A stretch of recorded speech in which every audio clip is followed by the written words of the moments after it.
Varicocele एक ऐसी बीमारी जो लाखों पुरुषों में पाई जाती है, लेकिन अधिकांश लोगों को पता ही नहीं होता कि ये बीमारी चुपचाप उनका स्पर्म काउंट खराब कर रही है, उनकी फर्टिलिटी खराब कर रही है और शादी के कई साल बाद भी प्रेगनेंसी में रुकावट बनी हुई है। और सबसे इम्पोर्टेंट बात, ये एक treatable cause of male infertility है, यानी समय से ट्रीटमेंट लेने पर टाइमली एम्बोलाइजेशन करवाने से मेल इनफर्टिलिटी को ठीक किया जा सकता है और नॉर्मल प्रेगनेंसी को अचीव किया जा सकता है। आज मैं आपको एक ऐसी कहानी सुनाने वाला हूँ, एक ऐसे युवक की कहानी बताने वाला हूँ जो शायद हजारों लड़कों की कहानी हो सकती है। और इस कहानी का अंत इतना खूबसूरत है कि जब मैंने वो व्हाट्सएप मैसेज पढ़ा तो सच कहूँ मेरा पूरा दिन बन गया। हम पेशेंट का नाम बदल के लेंगे, हम उन्हें रमेश कहेंगे। रमेश की शादी को 2 साल हो गए थे। हर महीने उम्मीद, हर महीने निराशा, रिश्तेदारों के सवाल, दोस्तों के बच्चों के जन्मदिन और घर में एक ही चिंता कि आखिर बच्चा क्यों नहीं हो रहा। पति पत्नी दोनों परेशान थे। कई टेस्ट हुए, कई डॉक्टर्स को दिखाया गया, लेकिन कोई जवाब नहीं मिला। फिर एक दिन असली वजह सामने आई। रमेश के अल्ट्रासाउंड में निकला वेरिकोसील, एक ऐसी बीमारी जिसके बारे में लाखों पुरुषों को पता ही नहीं होता और जो चुपचाप उनकी फर्टिलिटी को नुकसान पहुंचाती रहती है। करीब कुछ महीने पहले मुझे एक व्हाट्सएप मैसेज आया। उन्होंने बताया कि वे मेरे यूट्यूब वीडियो देख रहे थे, खास तौर से हमारी वेरिकोसील की प्लेलिस्ट। उनके अधिकांश सवालों के जवाब उन्हें उन वीडियो से मिल गए थे, बट अभी भी कुछ डाउट्स बाकी हैं। उन्होंने कहा, सर मेरी शादी को 2 साल हो गए हैं, प्रेगनेंसी नहीं हो रही है, सीमन रिपोर्ट बार बार खराब आ रही है और अल्ट्रासाउंड पे वेरिकोसील आया है, ग्रेड 3, वो भी दोनों तरफ। मैंने उन्हें ओपीडी में मिलने की सलाह दी। जब वे आए तो चेहरे पर चिंता साफ दिखाई दे रही थी, क्योंकि इनफर्टिलिटी सिर्फ एक मेडिकल प्रॉब्लम नहीं होती, ये एक इमोशनल प्रॉब्लम भी होती है। हर महीने उम्मीद बनती है, फिर टूट जाती है और धीरे धीरे आत्मविश्वास भी टूटने लगता है। जांच की गई, रिपीट अल्ट्रासाउंड करवाया गया और रिपोर्ट में मिला बाइलेटरल वेरिकोसील ग्रेड 3, यानी दोनों तरफ की नसें असामान्य रूप से फूली हुई थी। सीमन एनालिसिस करवाया गया, जिसकी रिपोर्ट काफ़ी गड़बड़ आई। पहला तो स्पर्म काउंट ही काफ़ी कम हो चुका था और जो स्पर्म बचे हुए थे उनकी मोटिलिटी भी काफ़ी कम हो चुकी थी। अब सवाल ये था कि वेरिकोसील आखिर करता क्या है, वो स्पर्म को कैसे अफेक्ट करता है। दोस्तों, हमारे शरीर में टेस्टिस का तापमान शरीर के बाकी हिस्सों के तापमान से थोड़ा कम होना चाहिए। इसी तापमान पर हेल्दी स्पर्म बनते हैं। इसीलिए नेचर ने स्क्रॉटल सैक को बॉडी के बाहर बनाया है, ताकि टेस्टिस का तापमान बॉडी के तापमान से थोड़ा कम रहे। वेरिकोसील में टेस्टिस की नसें फूल जाती हैं, उन एब्नॉर्मल नसों में खून जमा होने लगता है, तापमान बढ़ जाता है, ऑक्सीडेटिव स्ट्रेस बढ़ जाता है और धीरे धीरे स्पर्म क्वालिटी, मोटिलिटी और काउंट्स खराब होने लगते हैं। कई बार मरीज को दर्द भी होता है, कई बार भारीपन भी लगता है और कई बार कोई लक्षण नहीं होते, सीधा इनफर्टिलिटी सामने आती है। अब रमेश की कहानी पर वापस आते हैं। जब मैंने उन्हें इलाज के विकल्प समझाए तो उनका पहला सवाल था, सर क्या ऑपरेशन करना पड़ेगा? यह सवाल लगभग हर मरीज पूछता है और यहीं पर बहुत से लोग चौंक जाते हैं, क्योंकि आज वेरिकोसील का इलाज बिना बड़े ऑपरेशन के भी संभव है, बिना चीरा, बिना टाँका, वो भी डे केयर एडमिशन में, यानी सुबह भर्ती और शाम को छुट्टी। और सबसे बड़ी बात, आप चल के अपने घर जा सकते हैं, नेक्स्ट दिन से अपना रूटीन ज्वाइन कर सकते हैं। इस लेटेस्ट ट्रीटमेंट को हम बोलते हैं वेरिकोसील एम्बोलाइजेशन, यानी नसों को अंदर से बंद करना, बिना चीरा, बिना टाँका, बिना निशान, मतलब क्योर विदाउट स्कार। इलाज वाले दिन मरीज अस्पताल में भर्ती हुए, लोकल एनेस्थीसिया दिया गया, जांघ की नस में एक छोटी सी नीडल डाली गई, ना कोई बड़ा कट, ना टाँके, ना ही दर्द। एक पतली कैथेटर नस के अंदर डाली गई और उसे सीधे उन खराब वेन्स तक पहुंचाया गया जो वेरिकोसील का कारण बन रही थी। फिर एम्बोलिक एजेंट की मदद से उस वेन को बंद कर दिया गया, जैसे किसी खराब पाइप की सप्लाई बंद कर दी जाए। इसके बाद खून स्वस्थ नसों से बहने लगता है और टेस्टिस पर पड़ने वाला नुकसान कम होने लगता है।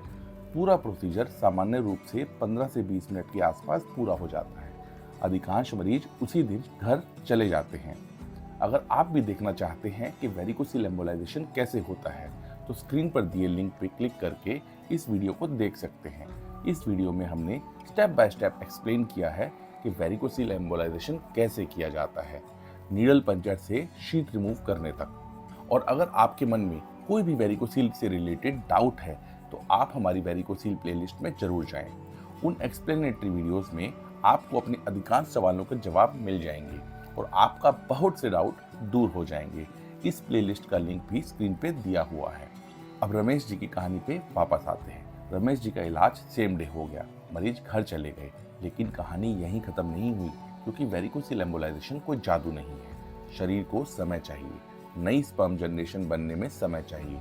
आमतौर पर 3 महीने के आसपास सीमन पैरामीटर्स में सुधार दिखाई देना शुरू होता है, क्योंकि एक स्पर्म की मैच्योरेशन साइकिल 3 मंथ्स की होती है। मैंने उन्हें फॉलोअप में रहने की सलाह दी और फिर करीब 3 महीने के बाद एक सुबह मुझे व्हाट्सएप पे मैसेज आया।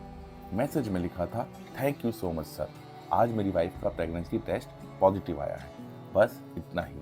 लेकिन उस एक लाइन में 2 साल की चिंता थी, 2 साल का इंतजार था, 2 साल की उम्मीदें थी, 2 साल का दर्द था और आखिरकार एक नई शुरुआत थी।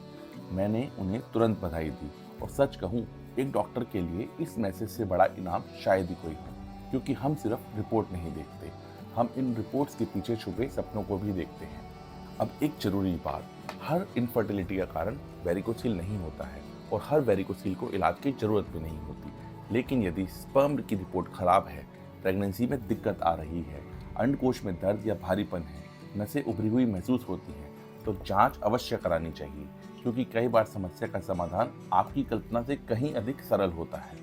अब एक सवाल जो लगभग हर मरीज पूछता है कि सर, अगर ओपन सर्जरी और वेरिकोसील एम्बोलाइजेशन दोनों उपलब्ध हैं, तो एम्बोलाइजेशन के फायदे क्या हैं? आइए समझते हैं। वेरिकोसील एम्बोलाइजेशन के कुछ प्रमुख फायदे इस प्रकार है।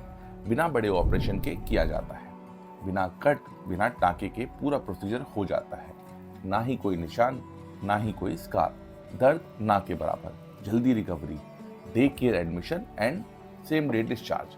अधिकांश मरीज नेक्स्ट डे से अपनी नियमित एक्टिविटीज पे लौट सकते हैं। लेकिन इसका सबसे बड़ा फायदा सिर्फ इतना ही नहीं है। वेरिकोसील एम्बोलाइजेशन में हम सामने से नसों को खोजने की कोशिश नहीं करते, बल्कि हम नसों के अंदर कैथेटर के माध्यम से पीछे के रास्ते से पहुंचते हैं। वीनोग्राफी करके पूरी वीनस एनाटॉमी को विस्तार से देखते हैं। कई बार वेरिकोसील की एक नहीं बल्कि कई कोलेटरल वेन्स होती हैं। यदि इनमें से कोई वेन छूट जाए तो भविष्य में रिकरेंस की संभावना बनी रहती है। इसीलिए एम्बोलाइजेशन के दौरान हमारा लक्ष्य केवल 1 या 2 नसें बंद करना नहीं होता। हम पूरी एब्नॉर्मल वीनस नेटवर्क की पहचान करके वीनोग्राफी से चेक करके उन्हें बंद करते हैं, यानी समस्या की जड़ तक पहुंचकर उसका इलाज करते हैं। इसी कारण से कई मरीजों में रिकरेंस की संभावना ना के बराबर हो जाती है और यही वजह है कि दुनिया भर में वेरिकोसील एम्बोलाइजेशन को एक प्रभावी, मिनिमली इन्वेजिव और पेशेंट फ्रेंडली ऑप्शन माना जाता है। अगर आपकी शादी को काफ़ी समय हो गया है, अगर सीमन रिपोर्ट्स बार बार खराब आ रही हैं, अगर आपको वेरिकोसील बताया गया है, तो घबराइए मत, पैनिक मत करिए। जानकारी लीजिए, सही सलाह लीजिए और उपलब्ध उपचार विकल्पों को समझिए, क्योंकि कई बार एक छोटी सी नस बहुत बड़ी समस्या की वजह बन सकती है और उसका सही और साइंटिफिक इलाज किसी परिवार को उसकी सबसे बड़ी खुशी वापस दिला सकता है। यदि वेरिकोसील से जुड़ा आपका कोई भी सवाल है कि वेरिकोसील क्या है, कितना खतरनाक है, क्या इससे इनफर्टिलिटी होती है, क्या इससे स्पर्म काउंट कम होता है, क्या इसे बिना ऑपरेशन से ठीक किया जा सकता है, तो हमारे YouTube चैनल पर मौजूद वेरिकोसील प्लेलिस्ट जरूर देखें।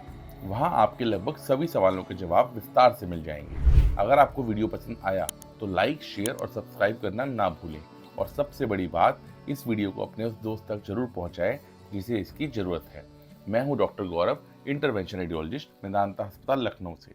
मिलते हैं अगले वीडियो में। नमस्कार।